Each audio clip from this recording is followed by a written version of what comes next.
The crystal champagne flute shattered against Elias Voss's tailored Italian suit the second he finished speaking his wedding vows, the golden liquid searing into his skin and soaking through the silk fabric in front of 300 of New York City's most powerful guests.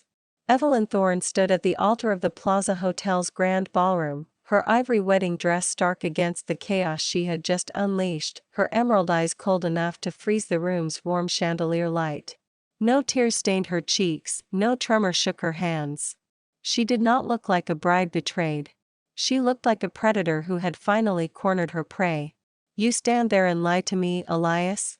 Her voice cut through the stunned silence like a blade, sharp and unyielding. "You tell me you love me while you drain my father's firm, sleep with my assistant, and plot to destroy every piece of my life I built back from ruin." A gasp rippled through the crowd. Elias's face turned scarlet with rage and humiliation, his jaw clenched so tight the muscles in his neck bulged. He reached for her wrist, his fingers curling around her skin like a vice, but Evelyn twisted away, slamming a thick manila folder onto the marble altar surface. Photographs, bank records, encrypted text messages and audio transcripts spilled across the white cloth, evidence so damning it made the nearby bishop flinch. "I have spent 6 months gathering every last trace of your greed and your betrayal," Evelyn said, her tone never rising above a dangerous purr. "Every offshore account you hid, every deal you sold to my rivals, every night you spent with someone who was not me. And I chose this day, this moment, to burn it all down." She lifted her phone and pressed a single button. The massive ballroom screens flickered to life, and the room was flooded with the sound of Elias's own voice, mocking her father's bankruptcy, laughing at her devotion, and plotting to have her institutionalized for her unstable tendencies. Once they were married. The crowd erupted into noise, shouts, whispers, cameras clicking as reporters pushed past security to capture the fall of Wall Street's golden boy. Elias snarled and signaled to his private security team. 2 burly men closed in on Evelyn, their hands outstretched to drag her away, but before they could touch her, a figure stepped from the shadows of the balcony. Tall, broad-shouldered, with dark hair that fell over storm-gray eyes and a smirk that promised nothing but trouble, Cade Walker moved through the crowd as if he owned the room. He was dressed in an all-black suit, no tie, the top 2 buttons of his shirt undone, and he moved with the lethal grace of a man who knew how to break bones and break banks with equal ease. He caught one security guard's wrist mid-movement and twisted, a sharp crack echoing through the ballroom. The man crumpled to the floor, screaming. The second guard froze, then backed away at the sheer menace radiating from Cade. Now," Cade said, his voice low and rough, rich with a southern drawl that masked a feral intelligence. "We do not lay hands on a woman who just burned down her own wedding for sport. That is disrespectful to the chaos." He turned his gaze to Evelyn, and his smirk widened into something hungry. "Evelyn Thorne, the most unhinged bride Manhattan has ever seen. I have been waiting to meet you." Evelyn did not flinch. She reached into the bouquet she still clutched, pulled a small silver switchblade from the white roses and pressed the blade to the hollow of Cade's throat. The metal glinted against his tanned skin, sharp enough to break the surface if he moved. "I do not need rescuing," she said. "And I do not need allies. If you want to play with me, Walker, you had better be crazier than I am." Cade's laugh rumbled in his chest, unafraid. "Darlin', crazy is my middle name." Behind them, Elias was screaming orders, his face purple with fury. He pulled out his phone and typed furiously, his eyes locked on Evelyn with a murderous glare. Evelyn did not need to guess what he was doing. He was not a man who accepted defeat. He would send someone to finish what his security guards could not. The wedding was over. Her life as she knew it was ash. And the most dangerous man in New York was standing inches from her, his breath fanning her face, and she could not bring herself to care. She was unhinged. And for the first time in her life, she felt free. Evelyn did not go home to the penthouse she had shared with Elias. She drove her black sports car through the rain-slicked streets of Manhattan until she reached the old warehouse district by the Hudson River, a place she owned outright and kept hidden from everyone, even Elias. The space was cold and concrete, lined with floor-to-ceiling windows that overlooked the dark water, and it was here she came to think when the world became too loud. She had just kicked off her wedding heels and poured herself a glass of whiskey when the glass shattered in her hand. A masked man burst through the warehouse door, a silencer-equipped pistol aimed directly at her chest. A second man followed, closing the door behind him, their faces hidden by black ski masks, their movements precise and ruthless. Elias's men. No hesitation. No warnings. Just death. Evelyn dubbed behind a steel desk, bullets embedding themselves in the metal inches from her head. She grabbed a metal pipe from the floor and swung it as hard as she could when the first man leaned over the desk, connecting with his wrist. The gun clattered to the ground, and she slammed the pipe into his ribs, hearing the crunch of bone. He fell to his knees, gasping, and she kicked him in the jaw, knocking him unconscious. The second man grabbed her from behind, his arm wrapping around her throat, cutting off her air. Evelyn's vision blurred, her hand scrabbling at his arm, her nails digging into his skin until she felt blood. She was seconds from blacking out when the man's grip suddenly went slack. He collapsed to the ground and Cade Walker stood over him, his knuckles split and bleeding, his eyes dark with violence. He had snapped the man's neck with his bare hands, quick and clean, no mercy, no hesitation. Evelyn coughed, gasping for air, her throat raw. She stared at Cade, at the blood on his hands, at the dead man at his feet, and she did not feel fear. She felt something sharp and bright and alive, a thrill that raced down her spine and settled in her bones. "You followed me," she said, her voice hoarse. "I did," Cade confirmed, wiping his knuckles on his suit pants as if he was dusting off dirt, not blood. "Elias put a hit on you an hour after you left the wedding. I could not let him take the only interesting thing in this city." He stepped closer, the scent of rain and leather and danger surrounding him. "I told you I wanted to play. Let us make a deal. I destroy Elias Voss and every last person who backs him. I burn his empire to the ground, leave him penniless and in prison, and in return you let me stay by your side. No strings, no lies. Just chaos, together." Evelyn studied him. She knew who he was: Cade Walker, the shadow broker of Wall Street, the man who moved markets from the darkness, who had taken down billion-dollar corporations for sport, who no one dared cross. He was not a hero.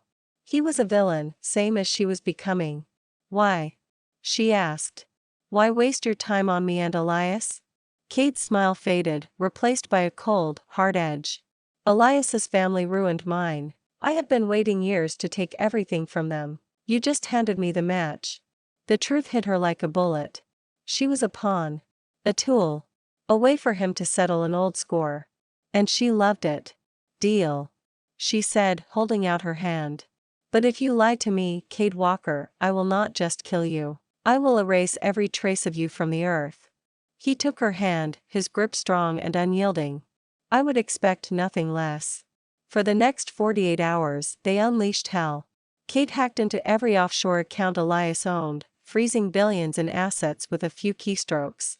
He leaked the Voss family's money laundering operations to every major news outlet and federal agency, triggering FBI raids before sunrise. Evelyn used her expertise as a top-tier risk analyst to short every stock in Elias's firm, crashing its value to zero in a single trading day. By the end of the weekend, Elias Voss was no longer a Wall Street prince. He was a fugitive, hiding from the law, from his enemies, and from the two people who had destroyed him. Evelyn sat at her warehouse desk, staring at the news alerts on her screen, when she found the file Cade had hidden in his server. Records, dates, payments, proof that he had been tracking her for years, long before the wedding, long before Elias. Proof that she had never been a random pawn. She had been a target. She closed the file, her lips curling into a smile. Two could play at the game of lies. She would not confront him. She would outmaneuver him. Predator versus predator. And only the most unhinged would survive. Elias did not stay hidden for long. Evelyn received the text at 3 a.m, a single message with a blurry photograph and a threat that turned her blood to ice. "I have your sister. Come alone, or I kill her before sunrise." The photograph showed Lila Thorne, Evelyn's 16-year-old sister, the only family she had left, tied to a chair in a dark basement, her face pale, her small chest rising and falling in rapid, panicked breaths. Lila had a congenital heart condition, a weakness that made stress fatal, and Elias knew it. He had found her greatest vulnerability, and he was using it to break her.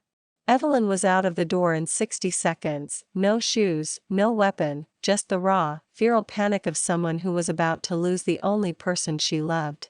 She called Cade, her voice shaking, begging for help, and he promised to meet her at the address Elias had sent. But he did not come.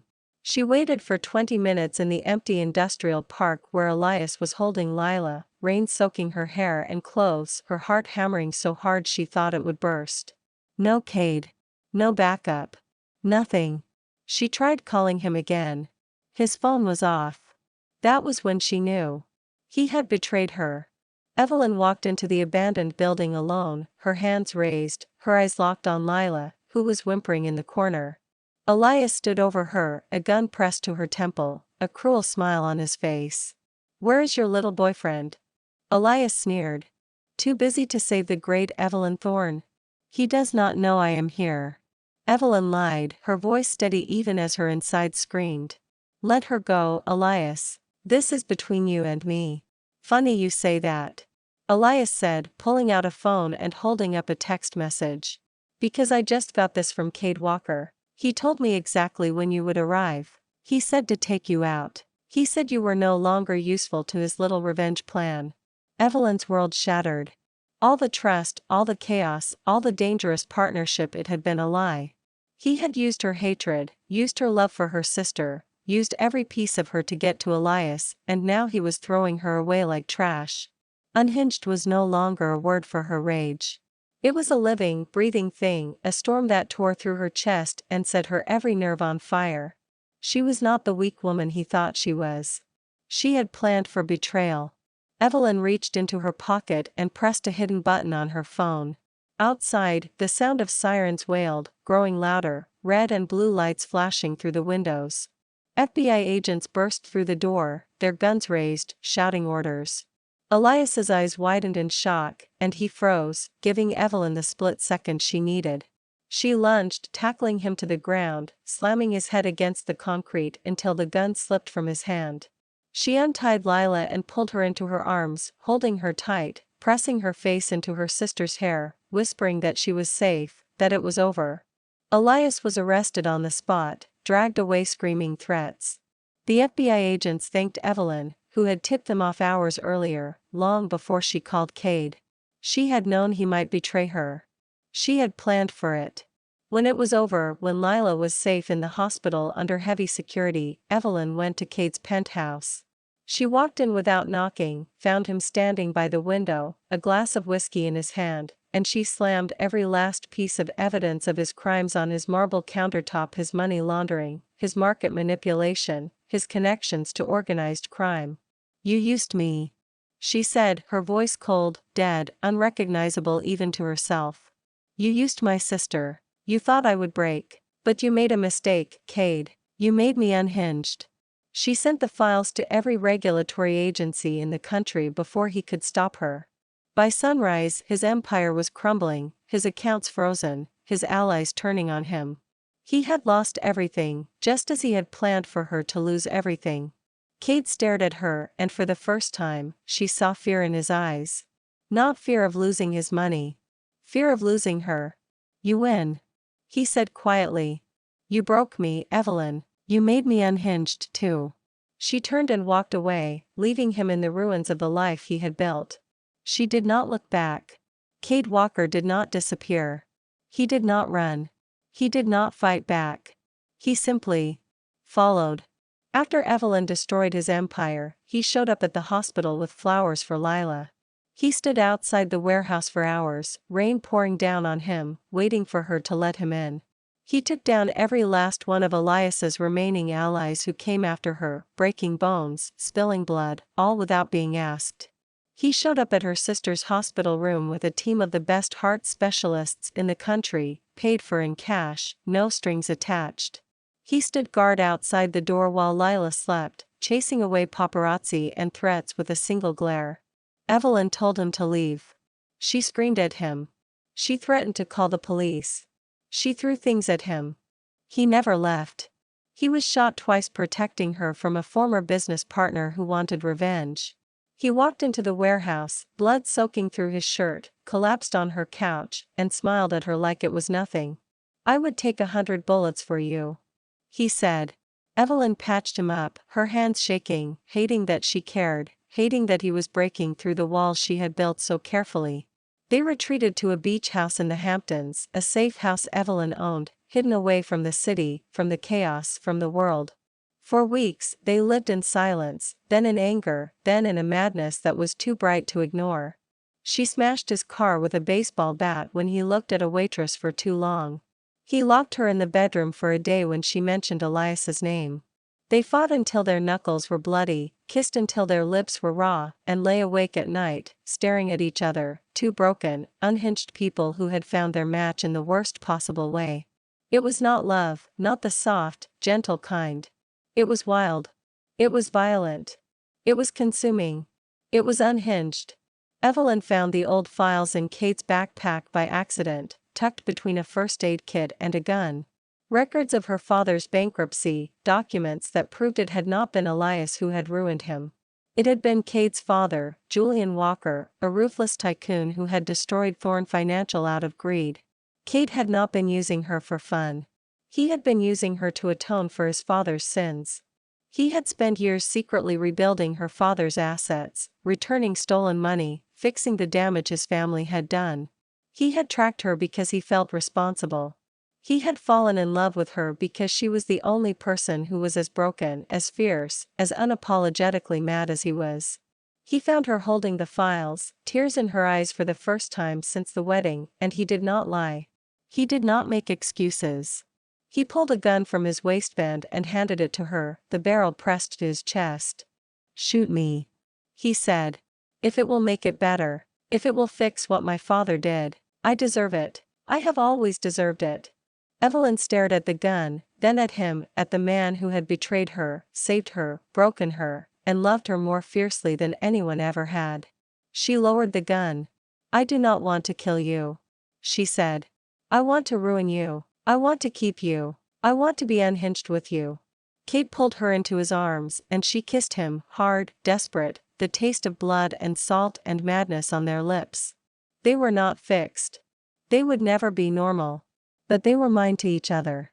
The truth set them free. Evelyn and Kate did not run from the past. They burned it to the ground.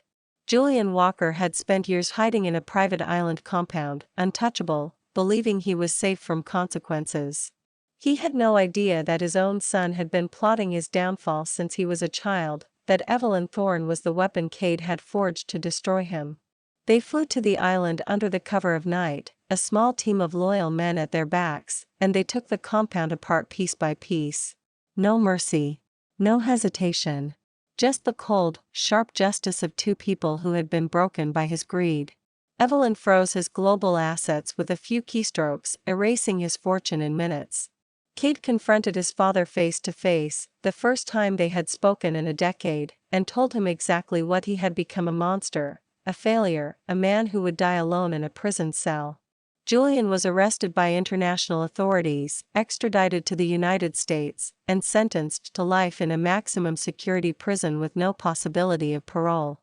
The man who had destroyed Evelyn's family and twisted Kate's childhood was gone forever. Elias Voss did not live to see the end.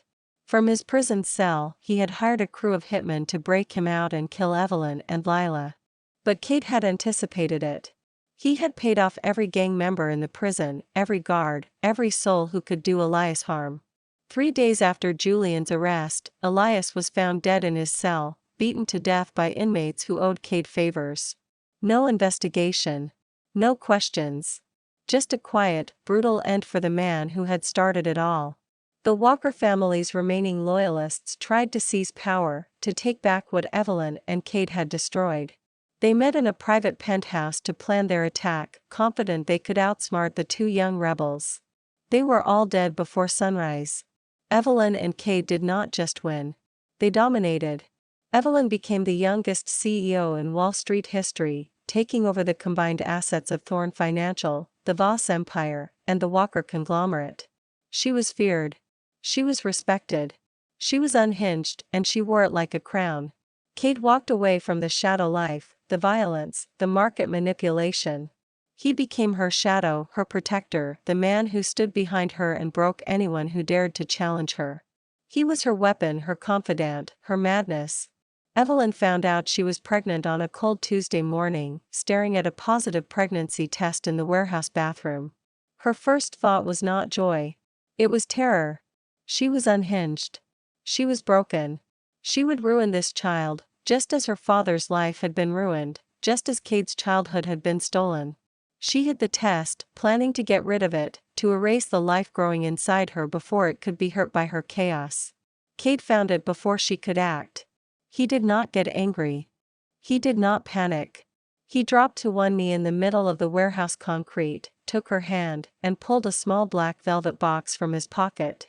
Inside was a ring made of black diamond and silver, sharp-edged, wild, nothing like the delicate wedding ring Elias had given her. "Marry me," he said, his voice rough, sincere, unhinged in its devotion. "Let me be the sanity to your madness. Let us raise this child together. Let us be unhinged as a family. No one will ever hurt you. No one will ever hurt them. I swear it on my life." Evelyn stared at him, at the man who had destroyed her and saved her, and she said yes. Their wedding was not at the Plaza Hotel. It was not filled with hundreds of guests or crystal chandeliers or white roses. It was on the roof of their Manhattan penthouse at midnight, under a sky full of stars, with only Lila and their small team of loyal friends in attendance. Evelyn wore a black silk dress, not white. Kate wore his usual black suit, no tie. They wrote their own vows, vows that spoke of chaos, of madness, of loyalty that burned hotter than love. "I promise to be unhinged with you," Evelyn said, her hand in his. "I promise to burn the world down if it touches you. I promise to never be soft, never be weak, never be anything but yours. I promise to be your weapon," Kate said, his forehead pressed to hers. "I promise to follow you into hell and back. I promise to love the madness in you, because it is the part of you that belongs only to me." They kissed as the clock struck midnight, and the city of New York lit up below them, unaware that the two most dangerous people in the world had just bound themselves together for eternity. The final truth came out weeks later, as they lay in bed, their fingers intertwined, Evelyn's hand resting on her growing stomach. Kate had not betrayed her at the industrial park. He had not left her to face Elias alone. He had been kidnapped by Julian's men, tied up, beaten, locked in a basement, unable to reach her. He had escaped only minutes after Evelyn had rescued Lila, and he had spent every day since hating himself for not being there. Every lie, every betrayal, every cruel choice it had been forced. It had been a trap set by his father, designed to break them apart. Evelyn did not cry. She did not forgive him quickly. She smiled, sharp and bright and mad, and bit his shoulder, hard enough to leave a mark. "Good," she said. "That means you are mine forever. You can never run. You can never hide. You are stuck with the most unhinged woman in America, and you will love every second of it." Kate laughed, pulling her closer, pressing a kiss to her stomach, to her lips, to every inch of her. "I would not want it any other way," he said. They did not become normal. They did not settle into quiet domesticity. They fought. They destroyed. They ruled. They loved with a ferocity that scared everyone around them. They raised their child in a world of power and chaos, teaching them to be fierce, to be loyal, to never apologize for who they were.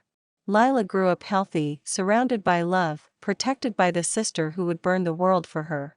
Evelyn and Kate became legends in New York, the power couple who were equal parts admired and feared, the two unhinged souls who had found their perfect match in each other. They stood on their penthouse roof at sunset, watching the golden light fall over the skyline, his arms wrapped around her waist, her hand resting on their child. No regrets. No apologies.